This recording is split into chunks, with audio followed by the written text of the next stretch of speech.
ایسے کیوں دیکھ رہی ہو؟ ہائے، اس کا ہلکا سا تبسم بھی کیا قیامت تھا۔ مرد ہنستے ہوئے کم ہی خوبرو لگا کرتے ہیں۔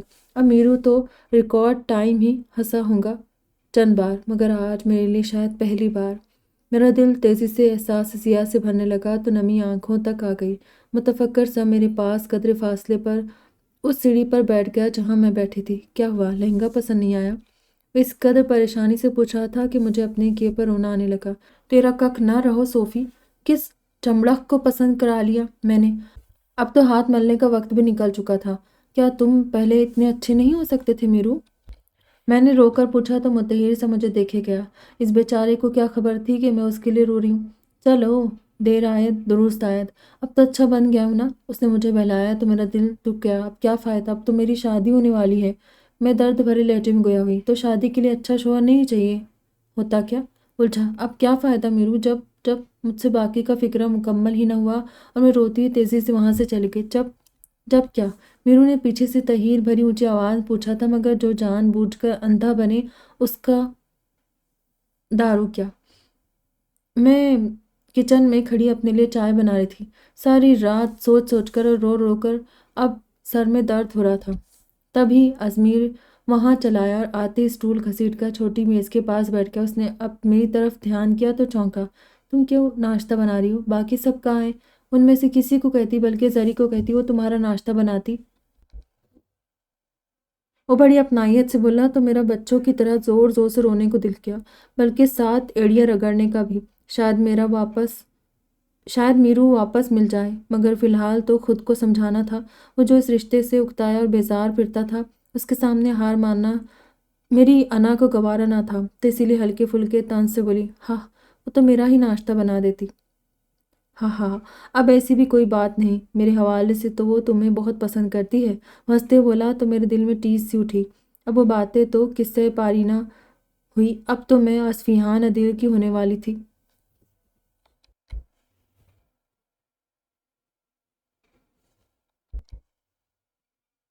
اگر چائے ہے تو اپنے ہاتھ سے بنی ایک کپ یادگار چائے ہی پلا دو، پھر ہم یاد کیا کریں گے اس چائے کے کپ کو۔ مسکرا رہا تھا۔ میں نے اپنے مگ میں سے اس کے لیے آدھی چائے کپ میں ڈالی اور اس کے مقابل اسٹول پر بیٹھ گئی۔ تھینکس، اس نے کہتے ہوئے گھونٹ بھرا۔ واہ، گھونٹ بھر کر وہ جیسے سانس اندر کھینچتے بہت مسحور ہوا۔ تم چائے بناتی ہو تو پورا گھر مہک جاتا ہے روی۔ میں اس کی بات اور انداز تخاطب پر لڑکھڑا کر اسٹول پر سے پھسلتے پھسلتے بچی۔ پتہ ہے جب دادوں نے میری اور تمہاری زبردستی منگنی کروا دی، بلکہ اچانک، وہ کپ کے گولڈن کنارے پر انگلی پھیرتے ہوئے جیسے اس دن میں لوٹ گیا تھا، میں نے دکھی سی آہ بھری۔ بھلا وہ بھی کوئی بھولنے والی بات تھی؟ تم نے نوٹس نہیں کیا کہ میں نے کوئی بھی اعتراض نہیں کیا تھا؟ اس نے اچانک میری طرف دیکھا تو میں جو بغور اسے دیکھتے ہوئے توجہ سے اس کی بات سن رہی تھی، سیاہ آنکھوں کے نرم سے تاثر کو دیکھ کر سن رہ گئی۔ کیوں؟ میرے منہ سے باختیار پھسلا تو وہ ہلکا سا مسکرایا اور پھر میری آنکھوں میں دیکھ کر نرمی سے بولا، کیونکہ مجھے کوئی اعتراض ہی نہیں تھا۔ زن تیز رفتار ٹرین میرے وجود سے گزری تھی۔ چائے کا آخری گھونٹ بھرتا اٹھ گیا۔ تمہارا ایک سوٹ تھا، red and off white contrast کا، وہ تم پر بہت خوبصورت لگتا تھا، اسی لیے میں نے تمہارے لہنگے کا کلر اپنی مرضی سے لیا ہے۔ میں تمہیں اس روز بہت خوبصورت دیکھنا چاہتا ہوں۔ اس کے لب و لہجے میں زمانوں کی محبت بولتی تھی۔ میں نے چہرہ اٹھا کر اسے دیکھنا چاہا، مگر میری ڈبڈبائی آنکھوں میں امڑ آنے والے آنسوؤں نے میرے اس کے بیچ جو دیوار کھڑی کر دی تھی، اس نے مجھے یہ آخری دیدار نہ کرنے دیا، اور وہ اپنے ملبوس کی خوشبو وہیں میرے ارد گرد چھوڑ کر چلا گیا۔ اف، میں گہرے صدمے کا شکار وہیں بت بنی بیٹھی رہ گئی۔ تو وہ شروع ہی سے مجھ سے محبت کرتا تھا، اور میں اظہار محبت کی متمنی اس قدر جلد باز نکلی کہ ہر رشتہ کچے دھاگے کی طرح توڑ دیا، یہ سمجھے بنا کہ ہر بات اور جذبے کے اظہار کا وقت ہوا کرتا ہے۔ میرے آنسو ٹپ ٹپ گرتے میٹھی چائے کو نمکین کر رہے تھے۔ بابل کا یہ گھر گوری کچھ دن کا ٹھکانہ ہے، بن کے دلہن ایک دن تو نے صوفی کو ڈرانا ہے۔ زرمینا کے گانے پر سب کی ہنسی چھوٹی اور میرا رونا، تب وہ ساری بوکھلائی۔ ہاں، کیا ہو گیا روی؟ کیوں اتنی دل برداشتہ ہو رہی ہو؟ تم تو لکی ہو یار، اپنی پسند سے شادی کر رہی ہو۔ زرمینا کی نرم دلی عود آئی۔ بکو مت، تم تو تھی ہی میری دشمن، میری سابقہ نند، گلی کا گند۔ تم منع نہیں کر سکتی تھی مجھے اس غلط قدم سے۔ میں اس پر گھرائی تو اس کے نرم جذبات اڑتے بھی وقت نہ لگا، اس نے بھی آستین موڑی۔ تیرا بیڑا تر جائے رویا گل، خود ہی تو میرے ہیرے جیسے بھائی کو ٹھکرا کر وہ